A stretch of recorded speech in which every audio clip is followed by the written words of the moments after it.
Hey guys, so I thought I'd do a little opinion piece. Man, I look like hell.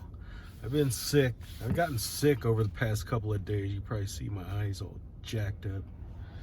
But, I've been noticing that a lot of young people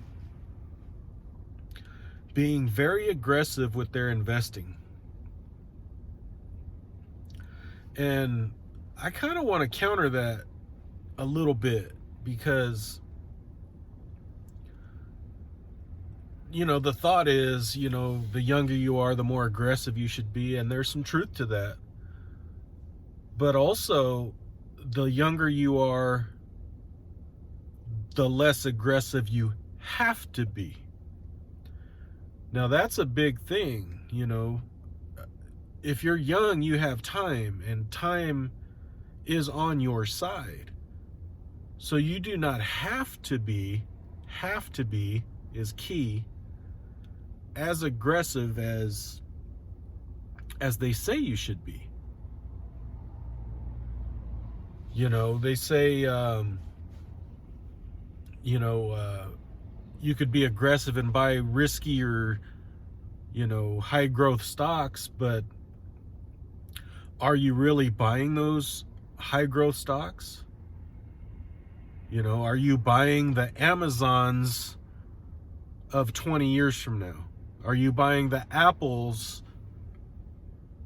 from 20 years from now? Does that make sense?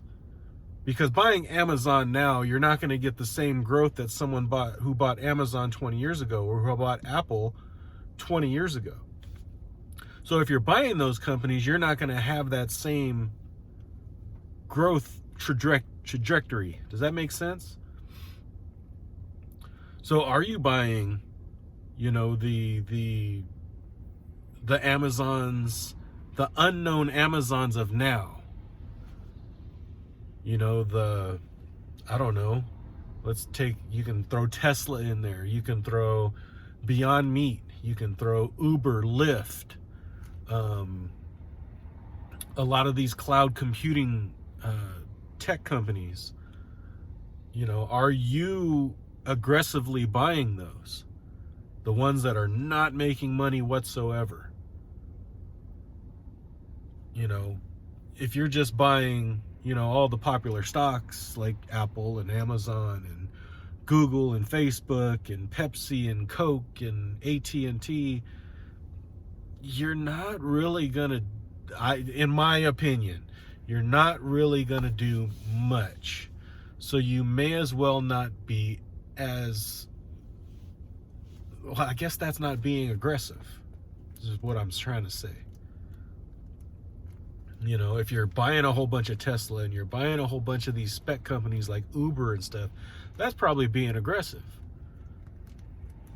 But if you're buying the stalwarts, the Johnson and Johnsons and the 3Ms and the Pepsis, Walmarts, you're not being very aggressive. So if you're not willing, in my opinion, if you're not willing to buy some of these companies that nobody knows about, that have literally, under $1 billion market caps, making zero money, but have future growth in the next 20 years, you may as well buy an index fund and just invest in it automatically every month and let it run for 30 years and go live your life. Instead of sitting here, spending hours and hours and hours trying to figure out how to invest your money. Just buy an index fund, man, and go enjoy whatever it is that you enjoy doing.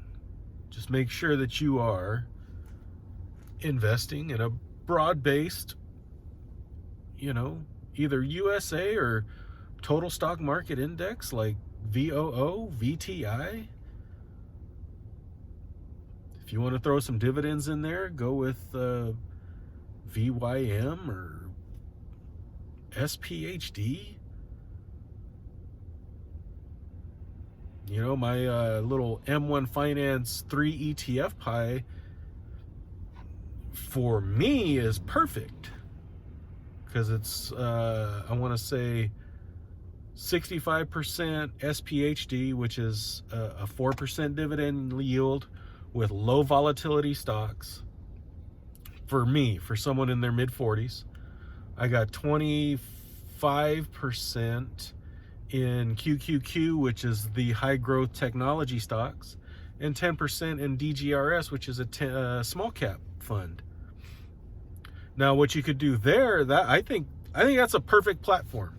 If you're young, you can take the QQQ and bump that up to 65% and bring down the SPHD. You can play with that kind of stuff. But to sit here and just waste a lot of your life, you know, investing in these popular companies that are already popular, you know, just buy an index fund, man. Go enjoy your life. Go enjoy your life. You know, now that I'm older, for me, I have to be a little bit more aggressive in certain aspects. Like I'm a high yield investor because I want to build up income for me because I started so late. And so now I have to be a little bit more aggressive. That's how I look at it. But if you're young, buy an index fund, set up automatic deposits, let that run, and enjoy life. All right. That's all I got. I know I kind of rambled. I apologize. It's probably because I don't feel so well today. But if you have a comment, leave them down below. We'll talk to you later. Thanks. Bye-bye.